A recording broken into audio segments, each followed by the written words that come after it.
Hey, Pastor Steve Waldron, I hope you're having a great day in Jesus.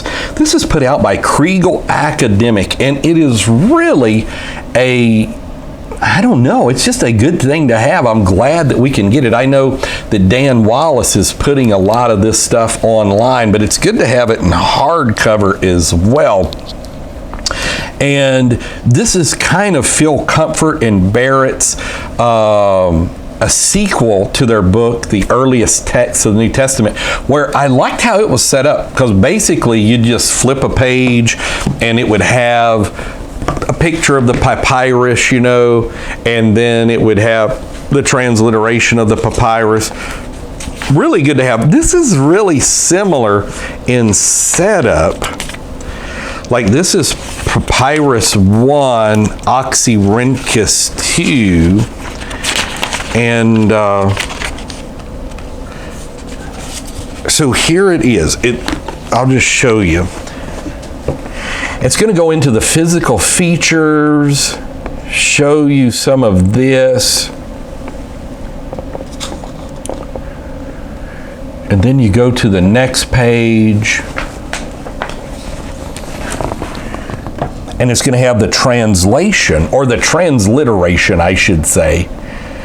And I'm not even saying that correctly. It's just it in Greek in this particular case, Koine Greek. And then it's just going to have, this is what it actually looks like. And all the papyri are numbered 1 through 139.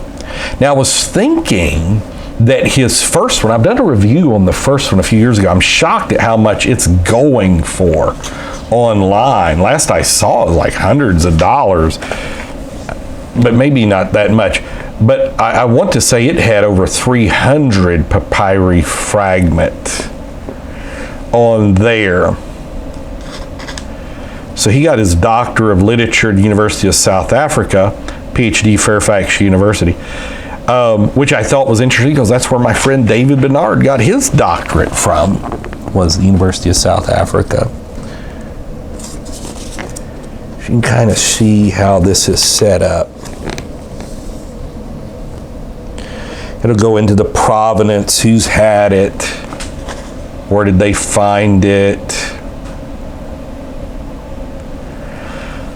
providing accurate transcriptions of the earliest text of the New Testament.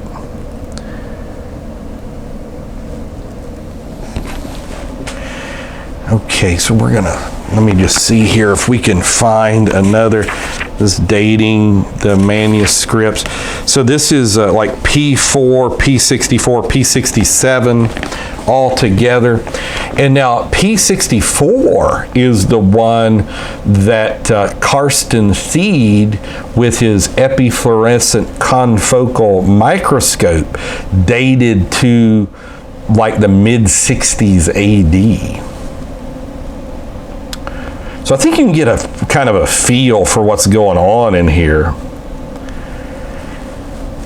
And one thing he's got in part 2 of this, you can usually buy these as a volume, is not only does he have papyri 75 through 139, like here's Jude, papyri 80. So not all of them have photographic representations, which I really like that, because I think all of them in the first one did have photographic representations. But then he also has the uncials, which is the large print. Uncial means all capital letters. Sometimes it's referred to as majuscules, and the small print is known as minuscules. And so this it gives immediate access to the text of each manuscript dated from AD 100 to AD 400. So it's kind of a cool thing. And so often, now he would be not a King James guy at all, and use maybe some circular reasoning in that. And even in his People's Study Bible, he kind of goes into how Acts 2:38 shouldn't be translated as such and all this. But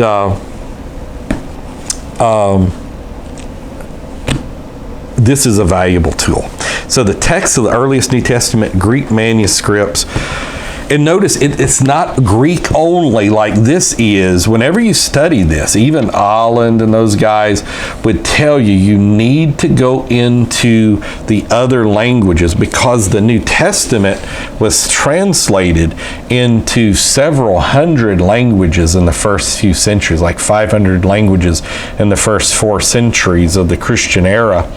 And so even in the New Testament, it indicates it's getting translated. I've done videos on that, the different indications of that, Luke 1 through 4. But not just there. Even the greetings and salutations, that it's to these people and, these places in Galatia and all this. Great set of books. But God bless. I'm thanking the Lord I was able to obtain them. I've been wanting them for a while. Talk with you later. God bless you in Jesus' name.